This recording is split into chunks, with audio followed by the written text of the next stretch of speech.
अब बढ़ते हैं अगले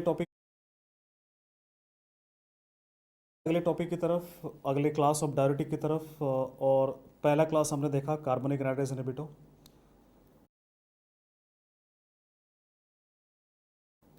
अब दूसरे क्लास की बात करते हैं और इन्हें हम कहते हैं जो थिक असेंडिंग लिम्ब में काम करते हैं। तो पहले ही बता चुका हूँ, थोड़ा सा सोचो। थिक असेंडिंग लिम्ब में कौन सा डायरेटिक काम करते हैं? इन्हें हम कहते हैं लूप डायरेटिक्स। तो जो लूप डायरेटिक्स हैं वो आपके थिक असेंडिंग लिम्ब में काम करते हैं। और लूप डायरेटिक्स कैसे काम करेंगे उसके लिए पहले हमको फिजियोलॉजी देखना पड़ेगा। तो यहाँ पे थोड़ा सा मैं आपको फिजियोलॉजी समझाऊंगा। सपोज ये आपका ल्यूमन है, ये थिक असेंडिंग लिम्ब का ल्यूमन है, और ये जो है एपिथेलियल सेल है। इस बार मैंने इस तरफ बना दिया ताकि समझाने में आसानी हो। और अगर आपको याद हो तो मैं जब आपको नेफ्रॉन बता रहा था तब मैंने आपको बताया था एक पंप होता है यहाँ पे, जिसे हम कहते हैं सोडियम पोटाशियम 2 क्लोराइड पंप। तो ये पंप क्या करता है, सोडियम क्लोराइड पोटाशियम तीनों को सेल के अंदर लेकर के जाता है। पर इससे पहले कि मैं आगे बढ़ूँ, एक इम्पॉर्टेंट चीज़ आपको पता होना चाहिए कि सेल के अंदर पोटाशियम ऑलरेडी बहुत ज़्यादा होता है और ये इस खेल को बिगाड़ता है। तो अब आगे देखो, समझते हैं। देखो, जब सोडियम और क्लोराइड जाएंगे सेल के अंदर, तो सेल के अंदर सोडियम और क्लोराइड बहुत ज़्यादा नहीं होते। तो ये जो दोनों सोडियम और क्लोराइड जो अंदर की तरफ आते हैं, ये आपकी बॉडी में चली जाती हैं और आपकी बॉडी इनको एक्सेप्ट कर लेती है। और यहाँ पे तकरीबन जितना भी सोडियम फिल्टर होता है उसका 20% तकरीबन एब्जॉर्ब होता है सोडियम और क्लोराइड का। तो ये बॉडी में चले जाते हैं। और जो वाटर है, पानी है, वो ल्यूमन में रह जाता है। ये मैंने आपको पहले बताया था। पोटाशियम के साथ कहानी में थोड़ा सा चेंज है, क्योंकि सेल के अंदर पोटाशियम पहले से बहुत बड़ा हुआ है। तो यहाँ पर जो पोटाशियम होता है ल्यूमन में, वो अंदर जाता है। पर जैसे ही अंदर जाता है, ये अंदर वाला पोटाशियम क्या करता है, इसको लात मार के बाहर निकाल देता है। तो पोटाशियम क्या करता है, अंदर जाता है, बाहर आता है, अंदर जाता है, बाहर आता है, अंदर जाता है, बाहर आता है। सो ये जो अंदर जाके बाहर आता है, इसकी वजह से पॉजिटिव आयंस का लॉस होता है। और जब पॉजिटिव आयंस का लॉस होता है तो जो इनर मेम्ब्रेन है ये नेगेटिवली चार्ज हो जाता है। किसी भी सेल मेम्ब्रेन से अगर पॉजिटिव आयन का लॉस होगा तो वो नेगेटिवली चार्ज हो जाएगा। और क्योंकि अब नेगेटिवली चार्ज होगा तो कुछ पॉजिटिव आयंस यहाँ पे एब्जॉर्ब होंगे। तो सोचो, सोडियम पोटाशियम के अलावा और क्या बच गया पॉजिटिव आयंस में? कैल्शियम बच गया और मैग्नीशियम बच गया। तो कैल्शियम और मैग्नीशियम यहाँ पे एब्जॉर्ब होते हैं। कैल्शियम और मैग्नीशियम यहाँ पे एब्जॉर्ब होते हैं। दोनों कैल्शियम और मैग्नीशियम यहाँ पे एब्जॉर्ब होते हैं। तो कुल मिलाकर कहने का मतलब ये है कि आपके थिक असेंडिंग लिम्ब में जहाँ पे लूप डायरेटिक्स काम करते हैं, क्या क्या एब्जॉर्ब हो रहा है? सोडियम एब्जॉर्ब हो रहा है, क्लोराइड एब्जॉर्ब हो रहा है, कैल्शियम एब्जॉर्ब हो रहा है, मैग्नीशियम एब्जॉर्ब हो रहा है। पोटाशियम एब्जॉर्ब नहीं हो रहा, वाटर एब्जॉर्ब नहीं हो रहा। अब इसी को तो हमें ब्लॉक करना है। कैसे? By giving drugs which will block this pump. और इस पंप को जो ब्लॉक करते हैं उन्हें हम क्या कहते हैं? लूप डायरेटिक्स कहते हैं। तो जब भी लूप डायरेटिक्स इस पंप को ब्लॉक करेंगे, उससे होगा क्या? इस पंप को अगर हम ब्लॉक करेंगे तो जो सोडियम और क्लोराइड है वो एब्जॉर्ब नहीं होगा, वो बाहर चले जाएंगे और अपने साथ पानी को भी बाहर लेकर के जाएंगे। तो जो लॉस होगा वो नियर अबाउट 20% के आसपास, एग्जैक्टली 20 तो नहीं पर 18 to 20% के आसपास लॉस होगा। मतलब ये जो ड्रग्स हैं एज डायूरेटिक, ये क्या है? बहुत पोटेंट है। तो ये एज डायूरेटिक्स बहुत पोटेंट है क्योंकि बहुत सारा वाटर और पानी का लॉस करेंगे। अब आगे समझो इस चीज़ को क्या होता है। जब बहुत सारा पानी और वाटर का लॉस होगा आपके बॉडी में से, तो आपके बॉडी में क्या होता है? आपके बॉडी में ऑस्मोटिक प्रेशर कम हो जाता है, ब्लड प्रेशर कम हो जाता है, ऑस्मोटिक प्रेशर। तो बॉडी क्या करता है? किडनी को कहता है भाई मुझे कुछ तो दो, आप इतना सारा सॉल्यूट और वाटर को बाहर भगा रहे हो। तो किडनी कहता है ठहर जाओ, मैं ढूंढता हूँ किसी को।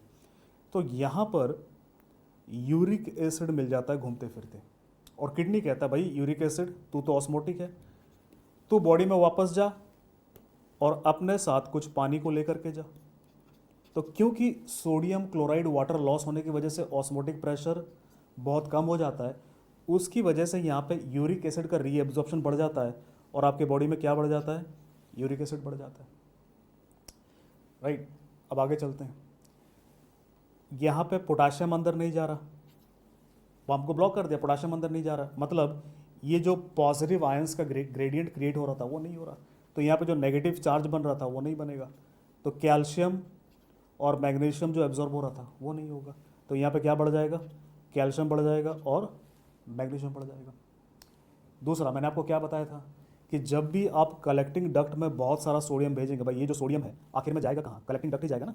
ये सोडियम आखिर में पहुंचेगा क्या, कहाँ पहुंचेगा, कलेक्टिंग डक्ट। और कलेक्टिंग डक्ट में जब सोडियम जाता है तो वो क्या करता है, मैंने पहले बताया था आपको, किसके रिलीज को बढ़ाता है, पोटाशियम के और प्रोटॉन के। तो लूप डायूरेटिक का ये पूरा का पूरा कहानी है। देखते हैं शुरुआत से। जब मैंने लूप डायूरेटिक दिया तो बॉडी में से क्या क्या बाहर जा रहा है, सोडियम बाहर जा रहा है, क्लोराइड बाहर जा रहा है, वाटर बाहर जा रहा है, कैल्शियम बाहर जा रहा है, मैग्नीशियम बाहर जा रहा है, पोटाशियम बाहर जा रहा है, प्रोटॉन बाहर जा रहा है। क्या बाहर नहीं जा रहा, यहाँ पे यूरिक एसिड बाहर नहीं जा रहा। क्या बच गया, यूरिक एसिड, जो कि बॉडी में रिटेन हो रहा है। तो दोस्तों इसको अगर हम समराइज़ करें तो हम पहले की तरह समराइज़ करेंगे कि इनका इफेक्ट क्या है और उस इफेक्ट से हम इनके यूजेस और साइड इफेक्ट्स निकालेंगे, राइट। और प्लस कुछ कॉन्ट्रा इंडिकेशन होंगे उसका भी पता लगाएंगे। तो पहला इफेक्ट बात करते हैं यहाँ पे। देखो जितने भी डायरेटिक्स हैं उनमें ये क्या कराते हैं, maximum loss of sodium chloride and water. मतलब ये मैंने आपको पहले बताया था क्या है, ये जितने भी डायरेटिक हमारे पास हैं ये सबसे पोटेंट डायूरेटिक हैं, these are most potent diuretic. और इनको हाई सीलिंग डायूरेटिक भी कहा जाता है। ये सबसे पोटेंट डायूरेटिक हैं और इनको हाई सीलिंग डायूरेटिक भी कहा जाता है। मतलब आप खुद समझो कि ऐसे डायूरेटिक जो बहुत सारा पानी को बॉडी में से बहुत जल्दी बाहर निकाल सकते हैं, कहाँ यूज़ करेंगे, कहाँ यूज़ करेंगे, एमरजेंसी में या फिर नॉर्मल केस में। जाहिर सी बात है एमरजेंसी में यूज़ करेंगे। तो इनका जो यूज़ है ज़्यादातर एमरजेंसी में होता है। इनको ज़्यादातर हम एमरजेंसी में यूज़ करते हैं, जैसे कि एमरजेंसी केसेस में यूज़ करते हैं, जैसे कि this drug of choice in pulmonary oedema. तो दोस्तों मैंने आपसे कहा था ड्रग ऑफ चॉइस जहाँ आ गया वो ऑटोमेटिकली आपका प्रोस्पेक्टिव क्वेश्चन बन जाता है, उस पर सवाल आएंगे आपको। तो ये यूज़ होते हैं बाकी दूसरे एडिमा में और एडिमा में, जैसे कि सेरिब्रल एडिमा हो गया, रीनल एडिमा, और रीनल या हिपैटिक कॉज की वजह से एडिमा होगा उसकी वजह से। तो किसी भी कारण से अगर एडिमा होता है तो वहाँ पे आप यूज़ कर सकते हैं। और कहाँ यूज़ होते हैं ये यूज़ हो सकते हैं हाइपरटेंसिव एमरजेंसी में, ये यूज़ हो सकते हैं अक्यूट रीनल फेलियर में। तब एक चीज़ ध्यान में रखिएगा कि ये रीनल फेलियर में काम करेंगे, जहाँ पे एक्यूट रीनल फेलियर में होता क्या है, ओलिगूरिया होता है, ये ओलिगूरिया में काम करेंगे। पर अगर आप इनको एन्यूरिया में देंगे, ये एन्यूरिया में काम नहीं करेंगे। एन्यूरिया मतलब जहाँ पे यूरिन बन ही नहीं रहा। जब यूरिन बन ही नहीं रहा तो बढ़ाएंगे कहाँ से, ओलिगूरिया में कम बन रहा है उसको बढ़ा सकते हैं। तो ये एक इंपॉर्टेंट प्रोस्पेक्टिव क्वेश्चन आपके एग्जाम में पूछ सकते हैं कि जब भी आप इन ड्रग्स को देते हैं तो ये कहाँ काम नहीं करेंगे। तो ये प्रोस्पेक्टिव क्वेश्चन है, ये प्रोस्पेक्टिव क्वेश्चन है, एन्यूरिया में ये काम नहीं करते। अब दोस्तों ये जो मैक्सिमम लॉस हो रहा है, ये जो मैक्सिमम लॉस हो रहा है सोडियम और क्लोराइड का, तो इससे तो आपने पता लगा लिया यूजेस क्या है। इससे अब हम पता लगा लेते हैं इनका साइड इफेक्ट क्या होगा। भाई सोडियम का लॉस होगा बहुत सारा तो क्या होगा, हाइपोनेट्रेमिया होगा। क्लोराइड का लॉस होगा तो क्या होगा साइड इफेक्ट, हाइपोक्लोरेमिया होगा। तो सोडियम का लॉस हो हाइपोनेट्रेमिया, क्लोराइड का लॉस हो हाइपोक्लोरेमिया। पानी बहुत सारा बाहर जाएगा, पानी का लॉस हुआ क्या कहते हैं उसको, डिहाइड्रेशन। और इसकी वजह से थ्रोम्बोसिस हो सकता है। थ्रोम्बोसिस क्यों पूछेंगे आप दोस्तों, जब बहुत सारा पानी जाएगा तो ब्लड विस्कस हो जाएगा, गाढ़ा हो जाएगा ब्लड, तो थ्रोम्बोसिस होने के चांसेस बढ़ेंगे कि नहीं। तो यहाँ पे इस वजह से डिहाइड्रेशन हो सकता है, प्लस ब्लड वॉल्यूम कम होने की वजह से ब्लड प्रेशर कम होगा या हाइपोटेंशन होगा। तो इसका नर्सिंग इंप्लीकेशन मैं आपको पहले ही बता चुका हूँ, याद करो पहले क्या बताया था मैंने नर्सिंग इंप्लीकेशन, कि एज अ नर्स जब पेशेंट लूप डायरेटिक्स पे होंगे तो आप क्या मॉनिटर करेंगे, ब्लड प्रेशर और हार्ट रेट, राइट। तो ये पहला चीज़ है जो हमने देखा यहाँ पे, ये बहुत सारा सॉल्यूट और वाटर का पे होंगे तो आप क्या मॉनिटर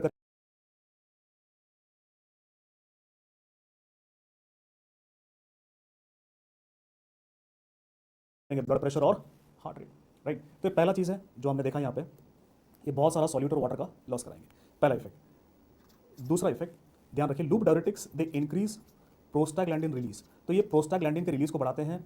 और प्रोस्टाग्लैंडिन करते क्या है, इससे जो इफेक्ट आता है वो हाइपोटेंशन होता है। सो प्रोस्टाग्लैंडिन रिलीज करने की वजह से ये हाइपोटेंशन कर सकते हैं, ये एक साइड इफेक्ट होगा।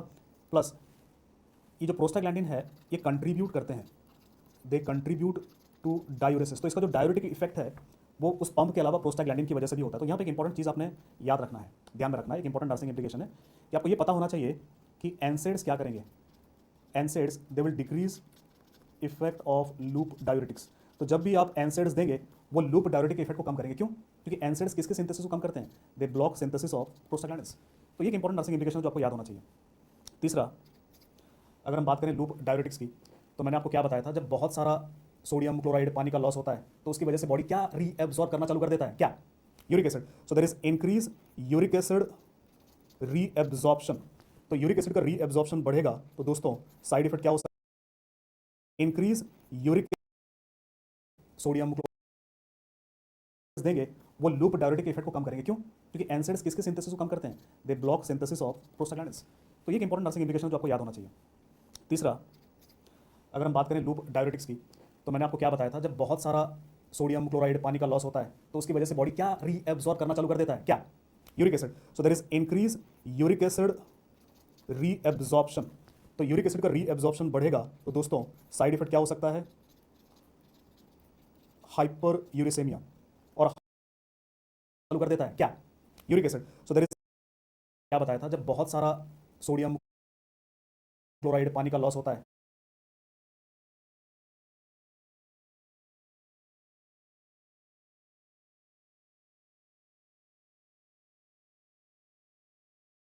तो उसकी वजह से बॉडी क्या रीएब्जॉर्ब करना चालू कर देता है, क्या?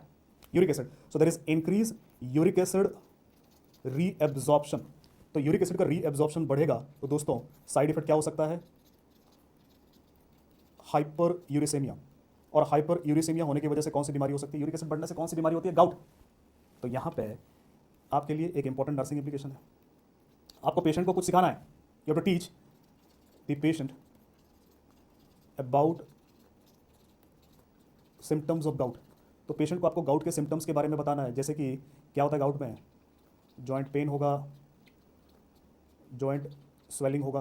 तो जो जोड़े हैं, जोड़ों में दर्द होगा, जोड़े फूल जाएंगी, स्वेलिंग होगा। तो ये आपको पेशेंट को बताना है, ताकि अगर पेशेंट को अपने क्या कहना है, अगर ये सिम्टम होते हैं तो आप बताइएगा, right? Because then you will be able to know कि आप डील कर रहे हैं किसके साथ? हाइपर यूरिसीमिया के साथ। तो ये एक इंपॉर्टेंट पार्ट है। नंबर 4 मैंने क्या बताया था आपको?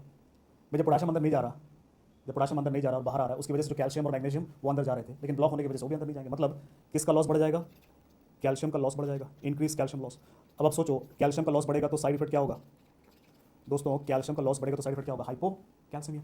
अगर हाइपो कैल्सिमिया करा रहा है तो यूज कहाँ पे होगा? Treatment of hypercalcaemia. So use them for treatment of hypercalcaemia. Number 5 मैंने क्या बताया था आपको? ये मैग्नीशियम का लॉस भी बढ़ाएंगे, और अगर मैग्नीशियम का लॉस बढ़ेगा तो साइड इफेक्ट क्या होगा? हाइपो मैग्नीशियमिया। तो मैग्नीशियम का लॉस बढ़ेगा तो हाइपो मैग्नीशियमिया होगा। तो ये एक और साइड इफेक्ट है। नंबर 6 मैंने क्या बताया था? ये पोटेशियम का लॉस बढ़ाएंगे, तो एक और साइड इफेक्ट क्या होगा इनके साथ?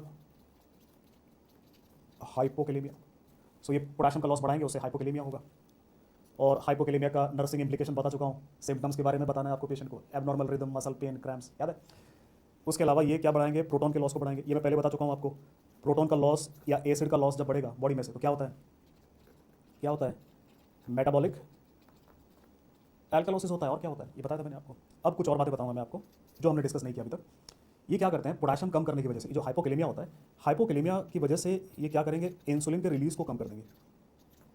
और इंसुलिन का जब रिलीज कम होगा तो ये ग्लूकोज को बढ़ाएंगे, जिसे हम कहते हैं जैसे। अब कुछ और बातें बताऊंगा मैं आपको जो हमने डिस्कस नहीं किया अभी तक। ये क्या करते हैं? पोटेशियम कम करने की वजह से, जो हाइपोकेलेमिया होता है, हाइपोकेलेमिया की वजह से ये क्या करेंगे? इंसुलिन के रिलीज को कम कर देंगे। और इंसुलिन का जब रिलीज कम होगा तो ये ग्लूकोज को बढ़ाएंगे, जिसे हम कहते हैं हाइपर ग्लाइसीमिया। मतलब नर्सिंग इंप्लीकेशन क्या होगा आप खुद सोचो। क्या मॉनिटर करोगे इन पेशेंट्स में जो लूप डायरेटिक्स में होंगे? Monitor blood glucose. तो इन पेशेंट्स में ब्लड ग्लूकोज को भी दोस्तों आपको मॉनिटर करना पड़ेगा, राइट? आगे बढ़ते हैं। ये जो ड्रग्स हैं लूप डायरेटिक्स आपके बॉडी में, ये एचडीएल को कम करते हैं और एलडीएल को बढ़ाते हैं। मतलब ये जो अच्छा वाला लिपिड है, गुड लिपिड कौन है? एचडीएल है। बैड लिपिड कौन है? एलडीएल है। तो गुड लिपिड को कम कर रहे हैं, बैड लिपिड को बढ़ा रहे हैं। इसे हम क्या कहते हैं? डिसलिपिडीमिया कहते हैं। So they can cause dyslipidaemia as well. Number 10, ototoxicity. देखो लूप डायरेटिक्स के साथ ऑटोटॉक्सिसिटी होता है, और ये बहुत इंपॉर्टेंट, सबसे इंपॉर्टेंट पॉइंट है लूप डायरेटिक्स के साथ। तो ऑटोटॉक्सिसिटी में जो ये ऑटोटॉक्सिसिटी है, एक तो ये डोज डिपेंडेंट है, मतलब जितना ज़्यादा डोज देंगे उतना रिस्क बढ़ेगा। दूसरा, ये ज़्यादा आईवी रूट से दिखता है। आईवी रूट से अगर आप इसको फास्ट इन्फ्यूजन देंगे तो मतलब ज़्यादा डोज पे होगा, और आईवी रूट से अगर जल्दी दूंगा तब होगा। तो यहाँ पे आप एक इसको लेकर के एक नर्सिंग इंप्लीकेशन समझिए कि जब आईवी रूट से देते हैं तो इसको स्लो देना चाहिए, ओवर 1 to 2 मिनट्स। सो 1 से 2 मिनट तक आराम से आप उसको पुश करेंगे, ऐसा नहीं कि एकदम से दे दिया, उसमें ऑटोटॉक्सिसिटी का रिस्क बढ़ जाएगा। ये एक बहुत ही इंपॉर्टेंट नर्सिंग इंप्लीकेशन जो है, एक इंपॉर्टेंट प्रोस्पेक्टिव क्वेश्चन है, बिकॉज ये नर्सेस को लेकर के काफ़ी इंपॉर्टेंट पॉइंट है ये। दूसरा आपने ये याद रखना है, ऑटोटॉक्सिसिटी करता है ये, एंड बिकॉज ऑफ ऑटोटॉक्सिसिटी एक कॉन्ट्रा इंडिकेशन याद रखना है, इनको आपने एमाइनो ग्लाइकोसाइड्स के साथ नहीं देना। एंटीबायोटिक एमाइनो ग्लाइकोसाइड्स ये खुद ऑटोटॉक्सिक हैं, अगर आपने मिला दिया दोनों को तो ऑटोटॉक्सिसिटी का रिस्क काफ़ी बढ़ जाएगा। तो ऑटोटॉक्सिसिटी की वजह से हम नहीं देंगे दोस्तों। तो ये जो ड्रग्स हैं ये इनके इफेक्ट्स हैं लूप डायरेटिक्स के। अब इसमें ड्रग्स देख लेते हैं कौन से हैं। देखो इसमें ड्रग्स हैं जैसे कि फ्यूरोसमाइड। फ्यूरोसमाइड को दोस्तों हम लैसिक्स भी कहते हैं, दोनों नाम इंपॉर्टेंट है, आपके एग्जाम में या लैसिक्स या फ्यूरोसमाइड होगा। देखो ये most commonly used loop diuretic है। तो ये इतना कॉमनली यूज होता है कि ये सिनोनिमस है, मतलब लूप डायरेटिक का मतलब ही फ्यूरोसमाइड है, ये मान के चल सकते हो। राइट, फ्यूरोसमाइड का जो रूट है वो आईवी दे सकते हो आप, आईएम दे सकते हो, ओरल दे सकते हो। देखो आईवी जब भी आप दोगे तो मैंने आप कहा था, मैंने आपको over 1 to 2 minutes, over 1 to 2 minutes, ताकि हम क्या कम कर सकें, ऑटोटॉक्सिसिटी का रिस्क कम कर सकें। तो 1 से 2 मिनट में देना है। और आईवी रूट से आप याद रखिएगा इट इज़ नॉट डाइल्यूटेड, मतलब नॉर्मल सलाइन या डेक्सट्रोज दे करके हम इसको डाइल्यूट नहीं करते। ओरल में आप याद रखिएगा it is taken with food to decrease GIT upset. तो नौजिया वॉमिटिंग ये सब कम करने के लिए इसको खाना खाने के साथ या जस्ट खाना खाने के बाद लेना चाहिए। तो सबसे इंपॉर्टेंट ड्रग है दोस्तों फ्यूरोसमाइड। बाकी जो ड्रग्स हैं वो बहुत कॉमनली यूज़ होते हैं, मतलब लेस कॉमनली यूज़ होते हैं। टॉर्सेमाइड, हालांकि एक इंपॉर्टेंट पॉइंट है जो याद रखिएगा, टॉर्सेमाइड लॉन्गेस्ट एक्टिंग ड्रग है इस क्लास में। Bumetanide it is the most potent drug in this class, सबसे पोटेंट ड्रग है। इथाकाइनिक एसिड ये सबसे ज़्यादा ऑटोटॉक्सिक ड्रग है, it is most ototoxic drug. तो ये कुछ पॉइंट्स हैं, इनके बारे में आप याद रखिएगा। हालांकि इनके बारे में क्वेश्चंस ना के बराबर आता है, बिल्कुल नहीं आता। इनमें से जो पॉसिबल है वो इथाकाइनिक एसिड पे आ सकता है, आपको सबसे ज़्यादा ऑटोटॉक्सिक कौन है। 99.99% क्वेश्चंस आपको फ्यूरोसमाइड पे ही आते हैं। सो दोस्तों यहाँ पर भी देखा आपने कि फ्यूरोसमाइड जब मैंने डिस्कस किया या लूप डायरेटिक जब मैंने डिस्कस किया तो मैंने पहले आपको फिजियोलॉजी बताया, फिर फिजियोलॉजी में हमने देखा कि क्या क्या ऑल्टर होगा, तो क्या क्या इफेक्ट आएंगे, उससे हमने ढूंढ के निकाल लिया क्या यूजेस है, क्या साइड इफेक्ट्स है, क्या कॉन्ट्राइंडिकेशंस है।